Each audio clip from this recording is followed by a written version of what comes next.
Game face, bro.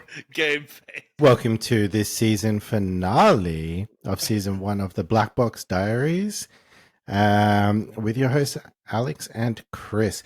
Back for another week. Going to obviously cover off the usual stuff that we cover off, cybersecurity topics that are flooding the market currently, and a few questions and a little bit of insight into how we see the world of cybersecurity currently. So, looking forward to this one and to wrap up this season. We've actually had an influx of subscribers, which has been absolutely fantastic. Really appreciate that. So, welcome new people, and I hope you stick around and enjoy the content. Season 2 is lining up to be an absolute banger. And that should be premiering in about 4 to 6 weeks from now, depending on recording schedules. But yeah, really looking forward to start covering some different type of content and things like that, and growing the channel a little bit more. So I appreciate you all being along for the ride. Without further ado, Alex and I are going to jump straight into it. All right, Alex, first topic off the rank today is I guess, repetitive nature of Fortinet vulnerabilities. I mean, one of the things I saw was, how much needs to happen to Fortinet before organizations stop trusting them as a security vendor, because the amount of CVEs that come out about this particular vendor is absolutely, ludicrous, to be fair, for a security vendor. And, a bunch of Australian advisories and a bunch of US advisories and it's everywhere at the moment is the new CVE that's come out for Fortinet. CVE 2024 47575 allows threat actors to gain access to the FortiManager console and execute arbitrary commands, obviously. Now, the problem is this has been rated a 9.8, so it's a critical vulnerability. Yeah, sure. It needs to be fixed. It needs to be corrected. But if security is your fundamental core business, shouldn't you be doing better? Like, how often do you need to be in the news for having, CVEs appear in your products? Now, I spoke to a representative a little while ago from Fortinet at a conference. Yeah. And I raised this question to them. And they said their response was, yeah, but what doesn't get covered by the media is the disclosure of our CVEs comes from our internal team and us disclosing it.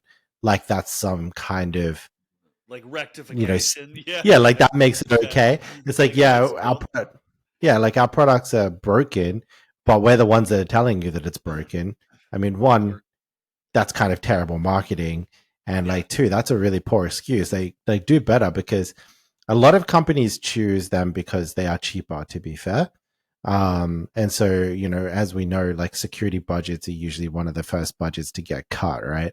Now, when that happens, a business and an organization is more inclined to buy cheaper products and to buy, cheaper software and partner with companies that have a big name but offer cheap services. But yeah, in our industry, you really kind of get what you pay for, right? It's fair. Damn, man. Security is a bitch. I mean, it really is. It doesn't matter what industry you're operational in. We're finding out more and more. Like, for instance, when we did that episode on CrowdStrike, when they got hit, these threat actors are going to start focusing their attention on cybersecurity platforms, because if they can identify a way through, an avenue of approach to breach the security platforms, right? That means that they're most likely going to be able to breach, whoever that security platform's clients are. I do think you're right, though, Chris, about like, do they need to do better? Yeah, absolutely. You are a security company, so I mean, I appreciate the fact that you're like all being all what is it called, transparent, right? I appreciate your transparency. But I don't like it when it happens a bunch. You know what I mean? And yeah, most of the time, if these vulnerabilities continue down the road, you're going to start losing the trust and confidence from your clients and customers. It's kind of Yeah, crappy. like 100%, and I think Yeah, like one of those things, and this is advice that I give to a lot of customers, right? Because they say to me, quite often, should I use yeah, this vendor? Should I use that vendor? yeah. Now, obviously, use whatever vendor aligns to your budget and your business's risk profile, right? Now, if you're choosing, reputable vendors and things like that, it's really important to understand that if something gets exploited in your environment, if you're talking about Microsoft or even Fortinet or any provider, right? The products that they sell, they usually security tested, penetration tested, vulnerability tested, code reviewed, and everything like that. Let's just call it in the factory, right? Sure. Before Yeah. it gets sent to you. The majority of the time that you have a vulnerability that gets exploited is usually a failure on the business to have appropriate structures and governance in place to keep their stuff updated. So Sure. that's a Sure. lack of Yes. patch management. It's a lack of change management. It's a lack of incident management. It's implementing multiple technologies in the technology stack that might not Right. necessarily work together, and then not keeping them up to date and maintaining them. So there has been evidence that this has been exploited. Rapid7 disclosed that it's been exploited in the wild. However, one of the things that has been done is that obviously a patch and a fix is being released. So obviously, if you're running Fortinet and you're running this particular vulnerable software, make sure that you patch it essentially immediately, Right. as quickly as possible, at least. Yeah. Through your emergency patch management process and everything like that. And then make sure that you obviously have robust controls in place to make sure that your stuff is continually updated. I think that yes, the vendor needs to do better and they need to be better, but the realistic scenario here is that Fortinet does cater to a particular budgetary market, and that's how they're successful, right? So Sure. in some organizations, that's just what companies can afford, right? So that's where the other controls are super important for you, because even though they do have these that are occurring on a regular basis, if you're continually updating as quickly as they're releasing the patches, then your risk profile is obviously lowered significantly. Sure. And you brought up a good point. So I think I was kind of looking from the outside to the outside, kind of reading the book or judging a book by its cover. So now I've got my mind somewhere else when it comes to this issue. So you're right. There probably is a level of complacency that exists within a team because in in that company, right, that security company, you're going to have developers, right? And before software is released to the public or expected to be paid for by paying trusting clients, there's a incredibly important vetting process that software needs to go through, whether it be brand new software off the shelf, or if that is just updates to that software. Um, so what may be happening, Chris, is that these teams, they get to a point where they're like, oh yeah, we're freaking secure as shit. We're the best thing on the market, right? We got the best price. We're preaching our platform to pretty much every financial group out there. Mm. So at some point, I wonder if we are trusting or excuse me, not we, but the departmental leadership within that organization are trusting without verification. And likely the biggest mistake any leadership channel could ever make is trusting without verification. I always tell people trust but verify, right? We trust that our people know what they're doing and they're going to do it right. But before something is released, we need to be making sure and conducting that verification to ensure that things are happening properly. You might not catch every vulnerability that exists, but at least these are these are the lengths we went to ensure this did not happen. Unfortunately, it did, and this is what we are going to do to rectify that problem. Does that make sense? Yeah, no, that makes sense. 100%. And I think, there is something to be said that, as I mentioned, there is budgetary constraints a lot of the time Mm-hmm. in our industry and a lot of the time in cybersecurity. Sure. For some reason, even in today's economy, it's one of the first budgets to get cut when an organization or when a department wants to save money, right? Yeah. Now, when that happens, you then obviously are kind of only limited to what you can get Yeah. within Yeah. that price range. And quite often, organizations like this will go, yeah, no, look, we can do that, blah, blah, blah, blah, blah. It's all good. And then you get that. But I think, and it's, one of those trust things, right? That, as you said, like there's a Yeah. process and there's things that need to be in place to make sure that, things don't happen.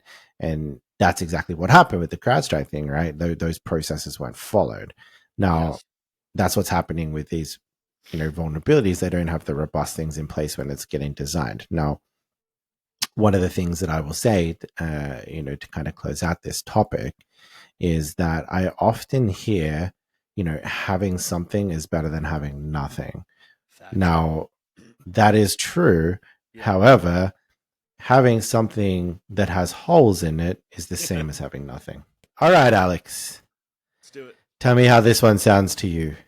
Yes. Leak of the US analysis of Israel's Iran attack plan under investigation. Have you heard of this one? I have. I have. Yes. Yeah. This was only a couple of days ago, I believe. It was a few Uh, days ago. I'm gonna say it was yeah. probably. Well, it depends. It was public about a week ago. Yeah, yeah. So, Did it actually happen? That I'm not 100% on. well, yeah. So apparently the documents appeared on the Telegram channel Middle East Yeah. Spectator on the 18th of October. So we're going back maybe a week. Now, it says two leaked documents reportedly contain the US analysis of Israel's military activity based on satellite imagery. Again, on our channel, we are covering failure to protect data of the, one of the most secure and large, well, most secure allegedly and largest Yeah. Yeah. militaries in the world, right? And Yeah. now this is pretty important data as well, given obviously the current events going on in the world. Now, I think that, it's no secret that, you know, governments, particularly US, Australia, UK, foreign governments overseas, Russia, China, all the governments Yeah. are major, major targets for data leaks and for, all this stuff getting taken. Now, they have said that, in their response, that it's not confirmed that it's as the result of a cyber attack. As far as they're not really sure, to be honest, if it Sure. was a Yeah. cyber attack or if it was an internal leak or anything like that. I guess based off your experience in the military and obviously the things that we've covered before, for me, my first guess would be that they were probably leaked internally. What do you think? Uh, yeah, most leaks like this don't come purely from a cybersecurity perspective, or the operations that take place in order to allow these leaks to take place are not generally focused on cyber. There's a lot of different intricate, excuse me, it's kind of like a full spectrum operation with red teaming, right? Let's just pretend it's actually a team. Right. There's a lot of what do you call them? Golly, man, I'm having a day. Aren't we all, brother? Aren't we Yeah, all? dude. What is internal? It's insider threat. Duh. God, I'm an Oh, there idiot we today. go. He's Yeah, got it. so kind of like when Iran got hit with Stuxnet. You remember that at the Yeah. Natanz nuclear facility. I mean, they weren't on the internet, right? So essentially, that would have to be an inside job. Like, I think the insights that you have from military operations are absolutely critical to understanding cybersecurity. Now, Sure. um, if it is an insider threat or something like that, what are some of the things you think that organizations can do to prevent that type of Oh, attack? dude, that's probably among the hardest things to do. Oh Yeah. God. Oh, I mean, I could say, what our audience probably expects anybody to say, better vetting of personnel being hired. Sure. Right? Sure. We always fucking focus on that, but we always miss it. So how do you I mean, these people, if they're insider threats and they're actually planted, their game plan is deep as fuck. I mean, these guys and gals, they've got their entire lives are just manufactured right before they Hmm. arrive, Yeah. and they are briefed. They're given this beautiful background. Who wouldn't hire them, right? So how Yeah, do you particularly with deep identify fakes that? these days as well, right? Yeah, yeah, Yeah. absolutely. Good fucking point, because you remember that what was The that know what's that before one. damn no before, yeah. Yeah. So damn, bro, I don't know how God. um It's a big lie threat, detector test? going. I don't know. No, it's definitely a big threat going into Yeah. 2025, right? Yeah. So, Oh yeah. um, but obviously, yeah, I would say, the classic, increase your vetting, but I think that the problem is that some of these insider threats, they're getting citizenships, they're getting security Yeah. clearances, they're getting all of the stuff that they need to be able to exfil data. So I think, it kind of goes back to, some of the espionage things that we've talked about where, maybe if there is a conflict or something like that, and this is probably a controversial opinion, but if there is a conflict in a particular country, if there is a conflict or a war happening and you're hiring people that are kind of from that country, maybe there's more internal monitoring and alerting you could put around that sort of stuff. And I don't think that that's, it might be controversial, but I don't think it's necessarily uncalled for, as part of your risk mitigation plan. Sure. Um, and obviously your email filters and everything like that to make sure you're tracking, certain words and certain things that are going external via email, as well as anything, these days you probably don't really even need USB ports anymore. So disable them so people can't just jack things off on a USB key, right? So Yep. Yes, I sir. think there's a few things that you can put in place that are not just from a vetting perspective, but you can actually put controls in place. And obviously, data loss prevention is absolutely critical here. Sure. Absolutely. All right. That All right. Carrying on with the theme of government cyber stuff. oh hell. Now, on the 22nd to the 24th of October was the Okay. summit of the BRICS military alliance. Now, the alliance is similar to NATO. It's made up of 10 nations: Russia, India, China, Egypt, Brazil, South Africa, Iran, Ethiopia, and the UAE. Now, a cyber attack was actually launched against the Ministry of Foreign Affairs of the Russian Federation, which was a distributed denial of service attack against their infrastructure. It coincided with this summit, which I personally don't think is a coincidence. Now, it brings me to the point of something we've discussed before, that cyber operations were always a part of military, defense, and governments, right? And it was always something, historically that kind of happened in the background. There's always the jokes about the nerds in the basement or the nerds in the room that has no windows, and Basement nobody dwellers, really, dude. yeah, and yeah, Yeah. yeah, nobody ever really knew what they did. Now, for want of a better way to explain it, it seems that the cyber realm is kind of emerging from the shadows. It's emerging from the depths of the dungeons of your mother's basement, right? Yeah. Now, it's becoming Yep. it's becoming more mainstream, you know? Yeah, like just Sure. imagine somebody skittering up the stairs of the basement, like Exorcist style, just seeing sunlight for the first time, right? No, yeah. No, but you're seeing that, you know, it's becoming more mainstream, and we're seeing obviously more news articles and more coverage on a regular basis about this stuff constantly happening. But it's like we've said before that, you know, any kind of war, any kind of military action going forward is obviously going to have some form of cyber component attached to it now, with that Yes. being kind of like mainstream, right? And obviously, you know, if another world war ever does happen, or you know, Oh, yeah. it's likely going to at some point, you know, cyber attacks are going to be a major part of that. Yeah. And you know, I think that it's something that's already being strategized and something that's already being implemented as part of these things. Yeah. The countries that are on the list of those 10 nations that all met together, like, you know, they have their challenges and they have their, you know, various areas of the world have their views on a number of those nations. And obviously, you know, the US and Australia and everything like that, there's certain things that, you know, we have in place for those countries as well.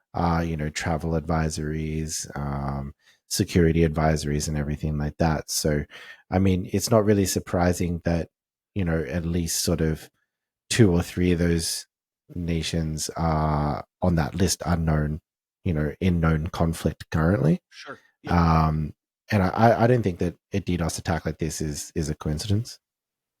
No, I don't think it's a coincidence, but I am curious, like, what effect it was expected to have. Well, on their I infrastructure, you know, I guess you're going to probably look at what's the Ministry of Foreign Affairs in the Russian Federation. You know, I mean, the meeting was, I believe, in Russia. Sure, Um, sure, but like it's a meeting and they're all on site, so you're not affecting the meeting itself, but more or less the ability of outsiders to view the meeting. I mean, are you just trying to limit the amount of it sounds like they're just somebody's pissy and they're just like, "Oh, we'll show you."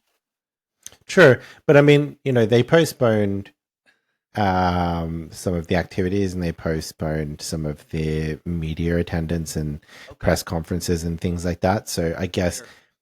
it might have had a minor impact, but Sure. you know, I think that, you know, these particular countries as well, you know, whether you support whatever country, it doesn't really matter. But in general, if this particular type of summit is happening, whether it's a NATO summit or whether it's this BRIC summit or anything similar, like, you know, there should be controls in place to monitor the infrastructure, you know, bring in consulting firms, bring in additional resources to make sure that Sure. everything kind of stays available, stays secure. Obviously, the stuff that's going to be talked about in the room as well, we just talked about inside a threat. Make sure that you have, you know, the right people in the room. Yeah, no, you're absolutely right. I think, Absolutely right. yeah, I think this is one of those ones that's, you know, really going to start to ramp up a lot more, particularly, you know, obviously the Israel stuff, and then obviously Russia and the Ukraine and Sure. anything else that's on the horizon. Who knows these days? I think that you know, let's be real. You know, denial of servicing a website or, you know, some pieces of infrastructure, unless it's something super critical, it's that's more, you know, what do we call that in our industry? Script kiddie stuff. Script Kiddie, yeah, absolutely. They go on Yeah, GitHub, they find the coolest, most recent DDoS application and go to town. They don't probably even not even through a VPN, probably or proxy chains or anything like that. You know, like they just hail just mary it, send it. just send it, dude. I mean, you know, I wouldn't be surprised if it was just if it actually was a basement dweller. who who knows? I don't know. I don't know with that, but you know, in honesty, you know, it also could be anything from, you know, like some kind of hacktivist, or it could be anything really. You don't Yeah, know these days, around who's doing that sort of stuff. But I guess, you know, it goes to show that, you know, these, you know, meetings of country leaders and everything like that, even, you know, they're becoming kind of high profile for cyber attacks, right? Sure. Yeah. Yeah. 100%. Now that's something I absolutely agree with. I tell you what, if a script kiddie is having any effect on a meeting that substantial, that's a problem. That is a freaking problem. So, yeah. Um, World War III. So you brought up a good point about how the next World War, right? Again, ladies and gentlemen, I'm not being a freaking weirdo. Just hear me out. So, Here he you goes again. yeah, yeah. To think it's not actually going on right now, I think is kind of stupid. It is, and you're right. It's cyber, right? It's taking place in cyberspace, just like any war that takes place ever, right? What's the first thing that has to happen? Right, it's reconnaissance, because if you don't have reconnaissance, you can't read the battlefield, and if you can't read the battlefield, you're gonna fucking lose, because all you're gonna be doing is tossing rocks out into an open field and playing what's that damn game we used to play as kids? It was Battleship, right? You have no freaking clue where their battleships are, but you're like A4. You know what Yeah, I true, mean? true, true. So Yeah. so that's where we would be without reconnaissance, and that brings me to my next freaking point: is all these little licky and chewy attacks that are taking place out there in cyberspace, uh, whether we want to believe it or not, it's reconnaissance. China sending a fucking balloon over the United States, and our government being too stupid to fucking see it and see that there's a little bit of a problem with that, right? That's reconnaissance. We're identifying, how far can we go before somebody identifies our actions, right? And B, what is their response to our actions, right? So that balloon, right, that was flying over, maybe it wasn't operationally spying, but they sure did a good job of making it look that way. And I, as well as Chinese officials, were very interested in how we would react. And to be honest with you, I think they got a lot of really good data. Don't get me started, bitch. I will crush them motherfuckers. Okay, go ahead. You're up. Nope, that's it. I'm all good. Okie dokie. Alrighty, Chris. So we are back, and I'm going to introduce this next topic. Isn't that exciting? Let's do it. Let's do it. Okay. So this is a rather new story, right? It's a 14-year-old boy apparently fell in love with a flirty AI chatbot, and then he shot himself so that they could die together. Okay. So I'm gonna kind of read out the initial heads up, right, and then we can kind of chat about who's at fault, because I'm pretty sure I'm feeling it's the parents' issue. But okay, so teenage boy shot himself in the head after discussing suicide with an AI chatbot. For those of you who don't know, this was Daenerys Targaryen from the Game of Game of Thrones. Thrones. Yeah. Yeah. Okay. And there's this weird ass little AI chatbot out there that pretends it's her, and it talks dirty with you, if that's what you want, I guess. Anyway, he fell in love with this thing. Danny, the computer program, discussed suicide. If you read some of the transcripts, it says you should never do that. But a lot of people, Chris, are saying, oh, these chatbots are out of control. It's the fault of the whoever the developers are. So now the mom, right, is suing the company Hmm. because her kid, they say she's saying that they killed her son. What say you? Yeah. Look, there's a little bit on both sides of the fence here. Sure. Um, let's kind of push the giant stone first. And the giant stone is, controversially, be a better parent. Now, what I mean by that is, we are in 2024.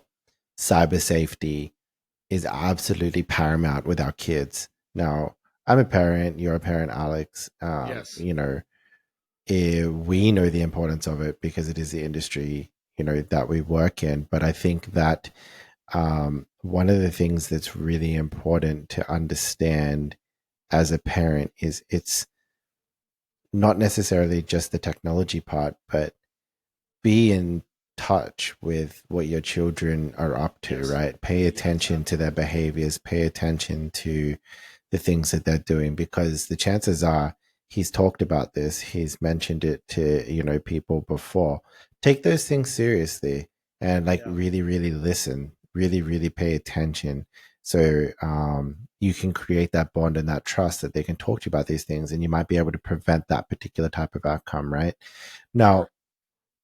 the other part of that is, yes, I think that organizations that are creating AI chatbots and AI things that do this, like let's be honest, there's multiple types of AI chatbots here.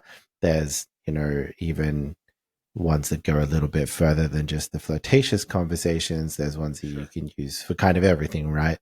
Yeah. Um, there definitely needs to be some kind of age restriction and verification to be able to use those. Now, parents can implement controls at home to make sure that, their kids are only accessing stuff that they're allowed to access.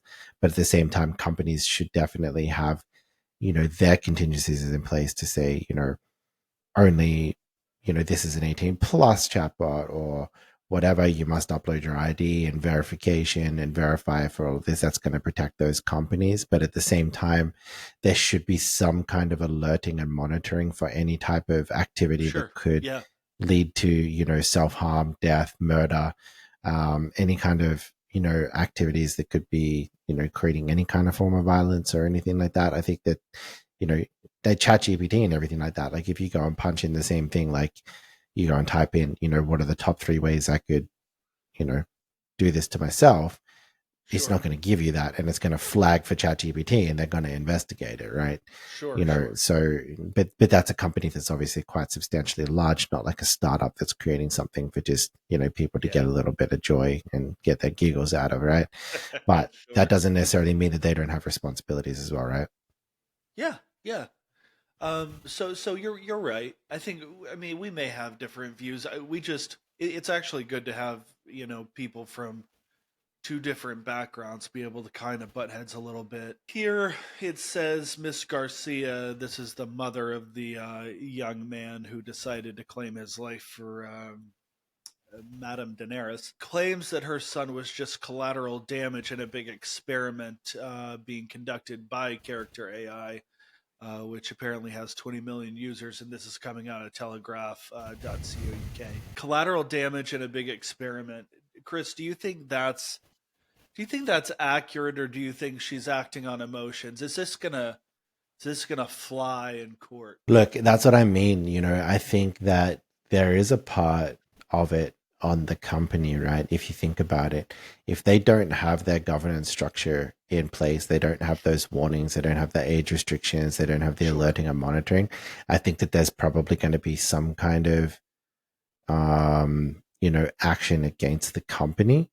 And that might be a compensation for the family. Not that you could ever really compensate for the loss of a child or anything like that, but Yeah. No. I think that there might be some kind of compensation there, but I think honestly, at the same time, what she's saying is not necessarily untrue in my opinion. I think like a lot of the AI really is kind of an experiment, because particularly when you create a startup and you have something like this, it's a learning model, right?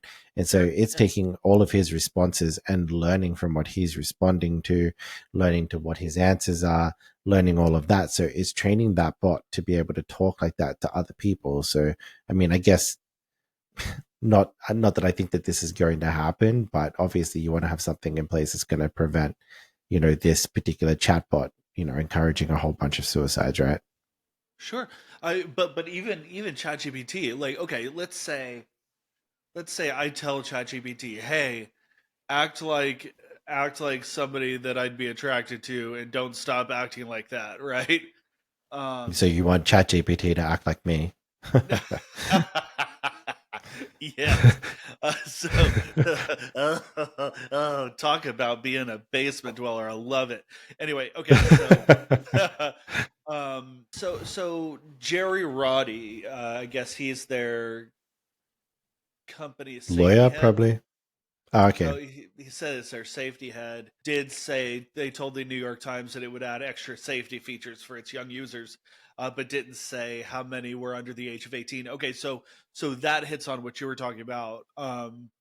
If you're gonna have your chatbot be able to develop emotional relationships or Intimate relationships. yeah, intimate and emotional relationships with human beings, yes, there should absolutely be safety measures in place, Well, I think because the problem with his statement is we're going to implement safety features for our younger users. Just don't have younger users, brother. yeah, yeah, too easy, bro. But then Like, again, how do you stop it? How do you I mean, what is it? A credit card? What are you gonna say? We need a credit card as proof of age. Oh, okay. Well, pretty much every kid's got their parents' fucking credit card on their damn freaking Google well, Play or in Australia, it's driver's license, so I mean, that's great. driver's license, passport, those types of things. But then obviously that's opening up even more data exposure for you. But I think Yeah, there needs to be there needs to be more. There needs to be some kind of verification. But I yeah, think fundamentally at the bottom layer here, parents need to be paying attention to what their kids are doing online. sure. I can agree with that. And I think, put in some alerting, put in some monitoring. If you don't know how to do that, reach out to Alex and me. We can help you. It's not a Hell yeah. problem. But I think, we're passionate about, giving back to the community and making sure that the world is a safer place, particularly for our kids as well. So we we're passionate about that stuff and passionate about these particular types of topics. But I think mostly parents need to be aware of this stuff, but at the same time, the company should be doing better. The company should have stuff in place, and they shouldn't have younger users. Like Yeah, honestly, if you have a chatbot that's basically like, "Hey, look, let's do this, let's do that," and it starts to get intimate and starts to create a romantic relationship for you.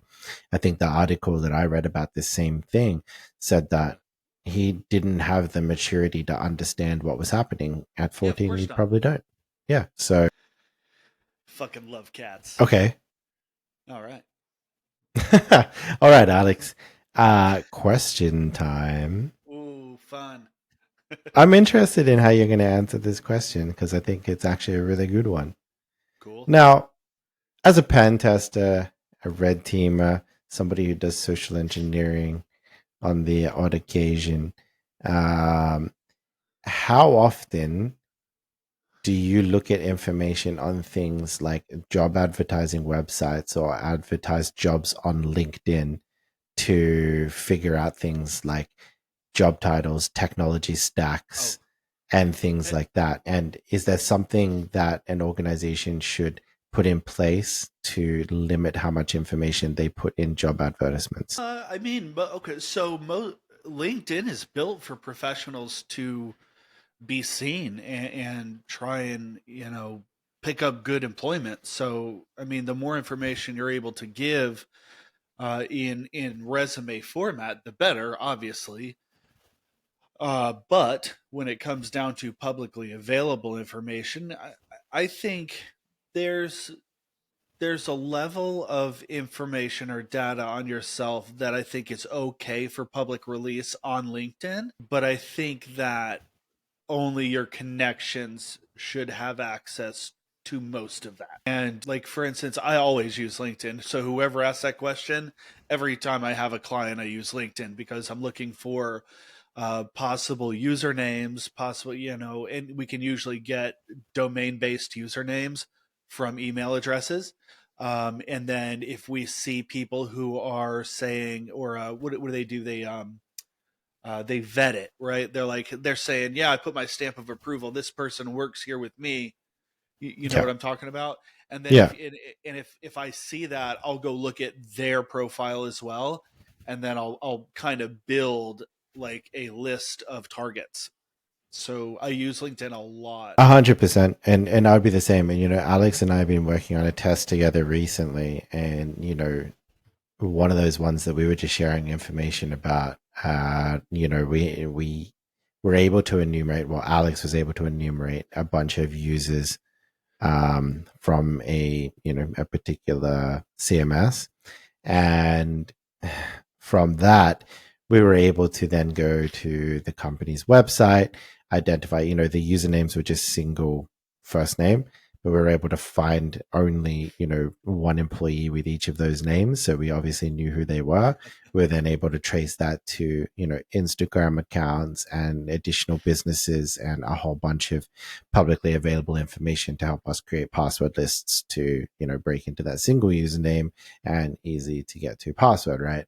So I think oversharing on social media is a massive part of the reconnaissance process that we would perform in a penetration test. Now, what I will say, particularly related to the job as advertisements component, again, only put what you need to put on there, because if we're looking for an organization, information about an organization, let's say it's a black box pen test or something like that.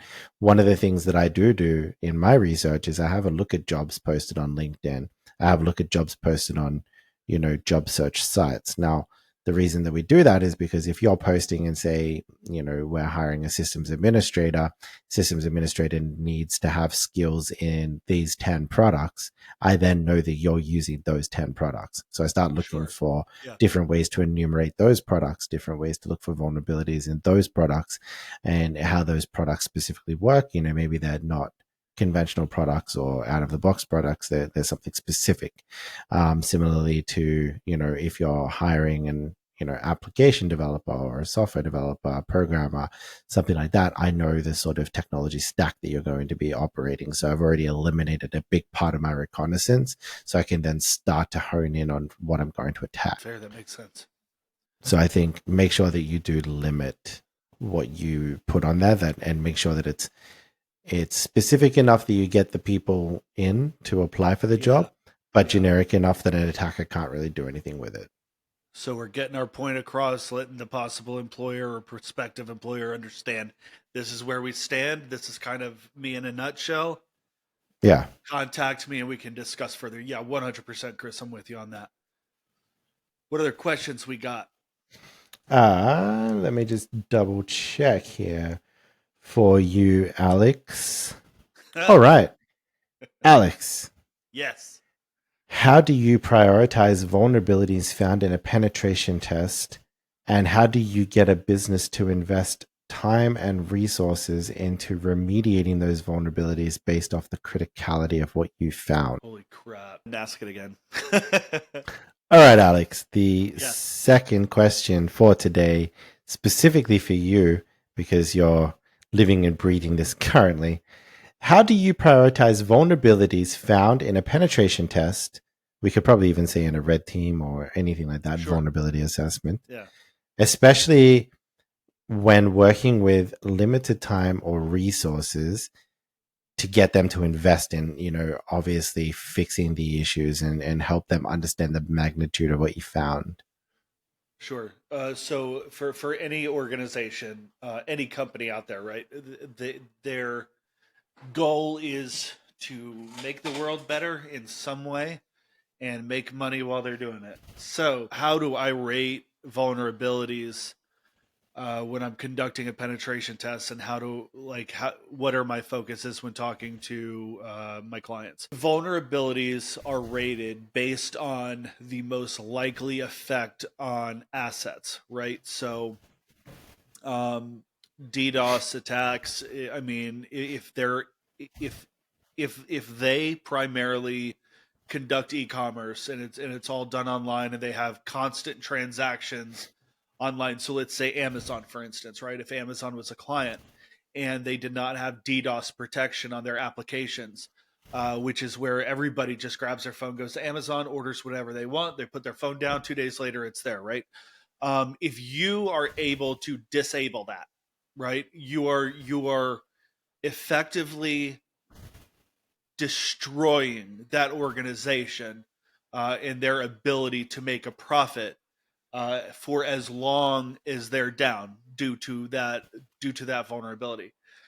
If you brief that vulnerability as having that drastic effect on their company's assets, not you, but their company's assets and their clients' assets and their stakeholders. Stakeholders are incredibly important when you start talking about corporations, right?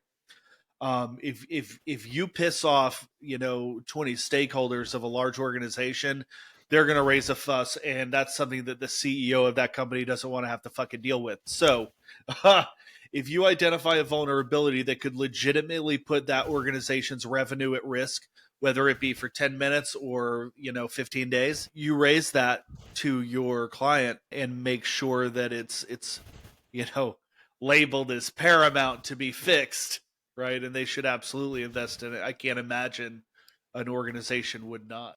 Nope, that's 100% true. Like I would agree with that. I think one of the things that's like absolutely critical here is making sure that when you're communicating to the level of the business around what was found in a penetration test or what was found in a red team or a vulnerability assessment, it's really important to make sure it's tailored to the actual business risk of what your business delivers. So, say, as Alex says, if you're delivering e-commerce, denial of service is obviously going to be more critical for you. Realistically, that's going to be probably critical for most businesses. If you take away access to a lot of their stuff, a lot of businesses rely on their website and everything like that these days. But if you can demonstrate that you can, bypass security controls and install malware, huge problem. Um, One of the things that I have the most success in communicating is mapping it back to financial risk. Businesses, particularly at the leadership level, are really concerned with spending money, but things that also cost them money. So communicating about things like, regulation, fines, paying ransoms, downtime, impact of, loss of customers, reputation loss, downtime that's going to take longer than, a certain period that's acceptable for the business, communicated in a way that tailors it back to financial loss. You will find that the majority of the time that you talk about that at the leadership level, you're going to get more people on your side. All right, Alex, are you ready? Alex, Hell are yeah. you ready for a cracker of a question? Ooh, a cracker of a question. Yes. Well, we're coming into the end of 2024, All and we right. will be emerging out the other side in 2025, hopefully with no problems. Now, this question is, what do you think going into 2025 is going to be the biggest challenge for cybersecurity in the next year? Artificial intelligence. Smashed it. What an answer. He's already, that's it. We're done, folks. Nah, he's got it. Why? No, so AI is doing nothing but developing, man. And unfortunately, I'm always thinking on the defense side, right? Like I'm always thinking, military. And the more AI develops, and the less departments of defense across the globe don't seem to understand, what its potential is, uh, Hmm. the more vulnerable we're going to become to something that continues to advance. It's kind of like the apocalypse now. When the guy was talking about how the enemy was out there in the bush getting stronger while he's in there getting weaker. Right? It's the same. It's the same concept. AI is just going to continue to develop uncontrolled. And again, like I've told you guys before, I am absolutely on board with AI. I think it is the way into the future, and I think it's fantastic for our civilization to take the next steps because its capability to maintain logic is unsurpassed. Emotions would only make it weak, right? So AI maintaining logic and remaining logical is absolutely essential to our future. Now, what we're not paying attention to is the fact that a lot of people do feel like that poor kid, right, that offed himself because old girl on the Nintendo game decided to be like, oh yeah, let's get together in heaven or wherever. This is playing on emotions. AI is That's not what AI should be used for. AI should be utilized to, I mean, hell. if it maintaining a logical approach, AI could push us past the speed of light and completely obliterate Einstein's initial theories. We don't know, right? But we certainly don't need it to be worried about its girlfriend or boyfriend while it does it. Does that make sense? No, that makes sense. I think Right. I agree. I agree with you. AI is going to be a big thing, particularly with things malware as a service, Yeah. Oh, ransomware yeah. as a service, phishing as a Absolutely. service. AI powered versions of that next year are going to start to get a little bit wild. Oh, yeah. And they're going to ramp up even more. We're going to see a lot more incidents from that. Now, I'm going to steer that question actually to ask you something interesting. Now, Sure. something I did read actually about AI. Obviously, there was a lot of stuff in the news recently about the Tesla robots and everything like that. And the Yeah. memes Yeah. have gone absolutely wild on Instagram and YouTube and everything like that. Anyway, funny stuff. Now, one of the things that has been said is that Elon Musk's vision is that you will be able to incorporate components of the Optimus bots and his Neuralink um, brain chip, basically, at some point. Sure. So essentially, we're talking cyborgs at some point in the not too Sure. distant future. So Why wouldn't you? my question for you is like, did you ever play the Halo games or watch Hell the the TV fuck show yeah. recently? No, I didn't watch the TV show. I'll be honest with you. Halo 1 was great for me.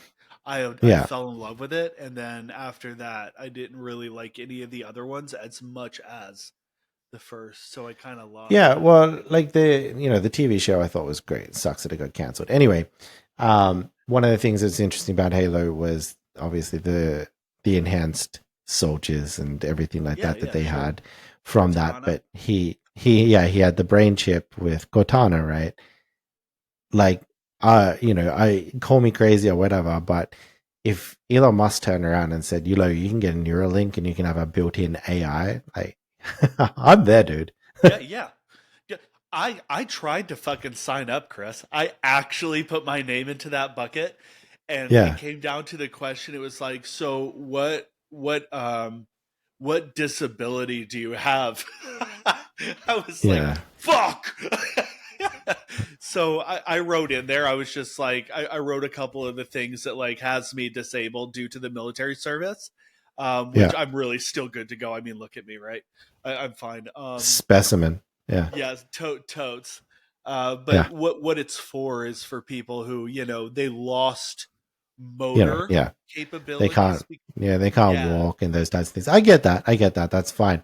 It's kind of like, when they release some kind of new medical component, it's for people that yeah, are, with that, then it comes out to the general public, right? So I think, when there is kind of like a general public trial or anything like that to get, kind of a Neuralink or, some kind of cyborg enhancements, augmentations or anything like yeah. that. It's the future. We're going down that path. So what do you? Okay, so fuck it. Let's play. So Neuralink comes out, right, and it's for everybody. Yeah. Stop by your local doctor and have Yeah. Neuralink emplaced. Yeah. Okay, Yeah. sick. How long before someone tries to hack their device and accidentally kills themselves while I they're mean, hacking their yeah. device? What did you do on the weekend? Jailbreak my brain. I mean, Yeah. it's like, I mean Sweet, I got root.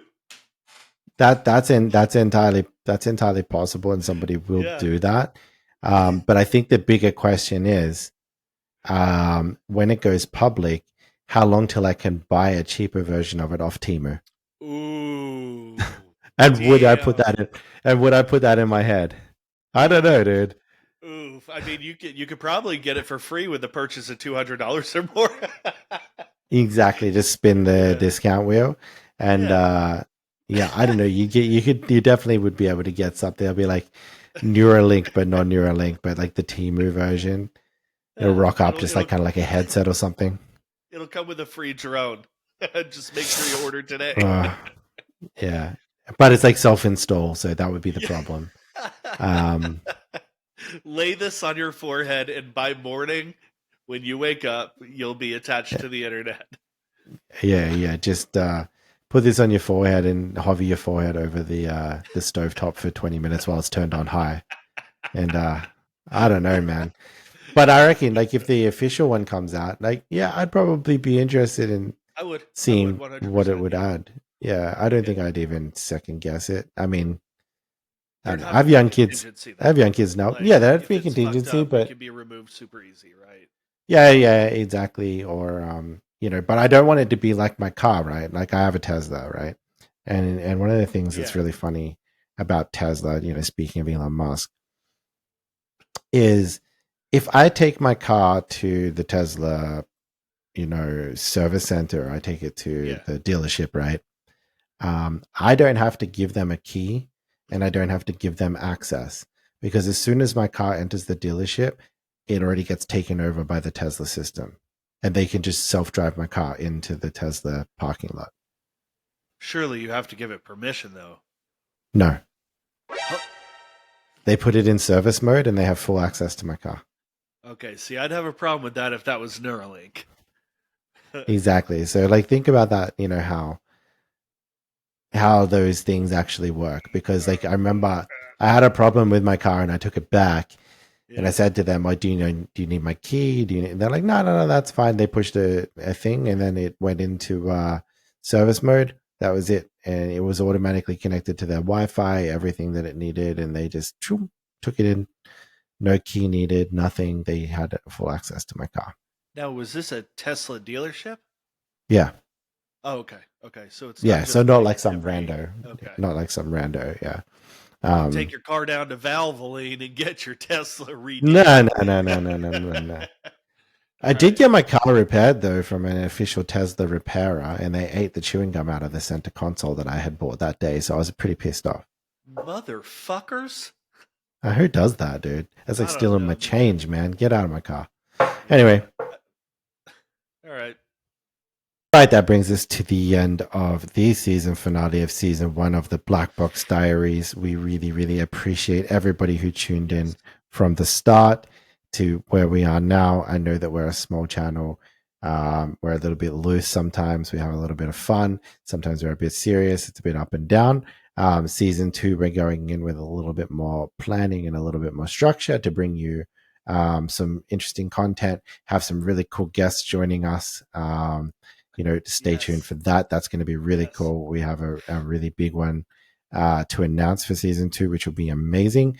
But again, we really appreciate everybody that stuck it out. If you haven't liked or subscribed yet, would really appreciate if you did. It will help us, forecast the stuff that you like and that you don't like. If you comment as well and add any questions that you want us to answer coming into season two. On that note, we will see you back in 4 to 6 weeks. Yes, and just be advised, everybody, I will be doing several how-to videos in between. So please keep tuning in and check out some of the other content that's going to come out between the podcast. That's it. You'll learn great stuff from Alex. He's one of the best out there. I just cuss a lot, but I'll work on it. Love you. See ya.